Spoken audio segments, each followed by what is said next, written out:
ingin menyampaikan beberapa hal yang berkaitan dengan tantangan dan apa yang harus kita lakukan.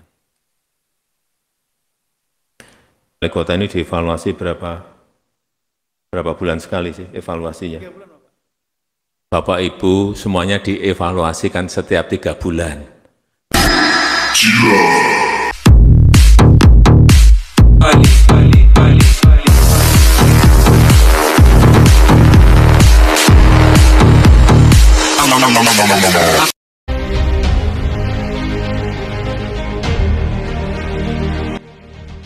RBB gelar aksi di kantor Inspektorat Kementerian Dalam Negeri, menuntut agar segera melakukan evaluasi terhadap jabatan Arief Gunadi sebagai penjabat Wali Kota Bengkulu, Rabu, tanggal 1 November tahun 2023 kemarin. Seperti yang dirilis Info Negeri Online, Koordinator Lapangan RBB, Syaiful Anwar menuturkan, sejak Arief Gunadi menjabat kondisi tata kelola pemerintah kota, Pemkot Bengkulu tambah amburadul. Hal itu ditandai dengan semakin banyaknya masalah yang terjadi sejak 2 bulan terakhir. Hal tersebut disampaikan Syaiful saat menemui perwakilan pejabat utama Inspektorat Kemendagri diantaranya, Kabak Umum dan Auditor Khusus Kinerja Penjabat Kepala Daerah se-Indonesia. Dan ia mencontohkan arogansi PJ Wali Kota sebagai ASN, mulai dari tata kelola pemerintahan hingga semakin buruknya kondisi perekonomian. Seperti baru-baru ini Arief Gunadi dengan arogansinya memaksakan kehendak dengan berkali-kali mengusulkan nama Medi Febriansyah sebagai calon penjabat Sekretaris Daerah Kota Bengkulu. Kata Syaiful usai menemui pejabat inspektorat. Dijelaskan Syaiful, usulan tersebut telah ditolak Gubernur Bengkulu karena tidak memenuhi kapasitas yang sesuai menurut peraturan dan kebutuhan. Namun, Arief Gunadi tetap ngotot bahkan telah 5 kali mengusulkan nama Medi Febriansyah yang tentu kondisi ini sangat memaksakan kehendak dan melanggar aturan yang berlaku. Menurut ketentuan Perpres 3 tahun 2018 tentang penjabat sekretaris daerah apabila terjadi penolakan dari gubernur sebagai wakil pemerintah pusat maka wajib mengusulkan nama baru. Kondisi ini menunjukkan betapa arogannya seorang Arief Gunadi dalam melaksanakan tata kelola pemerintahan. Memaksakan kehendak bukanlah ciri kepemimpinan yang baik, bukan pula ciri ASN yang profesional.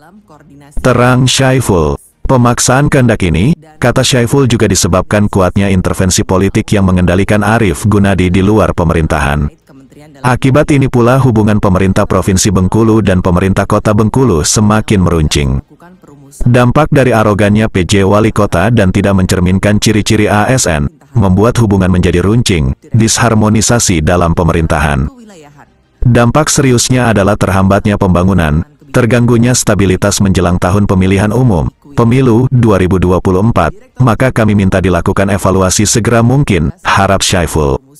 Sementara itu, mencuatnya kerana publik terkait usulan nama yang sama PJ, Sekda Kota Bengkulu dari PJ, Wali Kota Bengkulu kepada Gubernur yang berimbas pada penolakan, mendapat tanggapan hukum administrasi pemerintahan dari Karo Hukum Setda Prof Bengkulu, Henry Donan, SH, MH.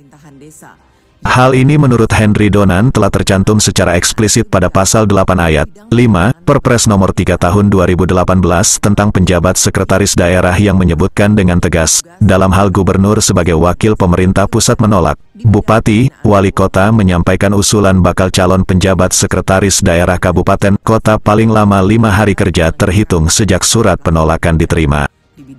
Penjelasan terkait ini sudah disampaikan dengan gamblang dalam surat Pemprov nomor B6 Setprov 2023 tanggal 27 Oktober tahun 2023, yang isi penjelasannya kepada PJ, Wali Kota Bengkulu menyebutkan, agar penjabat Wali Kota Bengkulu menyampaikan kembali usulan nama baru calon penjabat Sekretaris Daerah Kota Bengkulu sesuai dengan ketentuan pasal 8 ayat 5, Peraturan Presiden nomor 3 tahun 2018.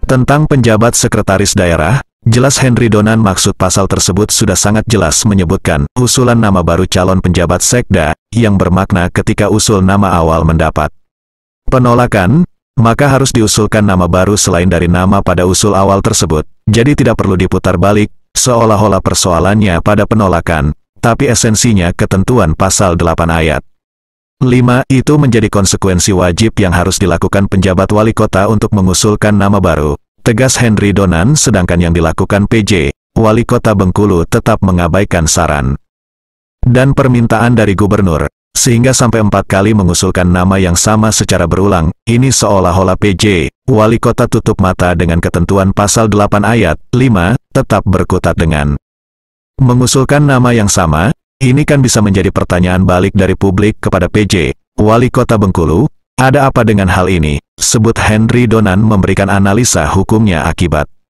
ngototnya PJ, wali kota Bengkulu yang tidak mau mengikuti saran dan permintaan gubernur. Maka dampak dari persoalan ini kembali kepada Pemkot sendiri. Hal inilah yang membutuhkan kecermatan membaca peraturan perundangan dengan baik dan taat melaksanakannya agar roda pemerintahan berjalan dengan baik. Intinya dalam pelaksanaan peraturan perundangan tidak ada istilah memaksakan kehendak, tetapi cermat, taat dan menjunjung tinggi hukum sebagai panglima terutama dalam administrasi pemerintahan. Semoga dipahami dengan baik oleh Pemkot dan kita semua tetap memberikan solusi yang terbaik, tutur Henry Donan. Sementara di sisi lainnya Ketua Forum Wartawan LSM dan Ormas Bersatu Bengkulu Alfa Tommy melalui Wakil Ketua Deddy Koboy mengatakan kepada Metro Update TV beberapa hari lalu. Kami dari Forum WLO Bersatu Bengkulu dalam waktu dekat ini akan bertolak ke Jakarta.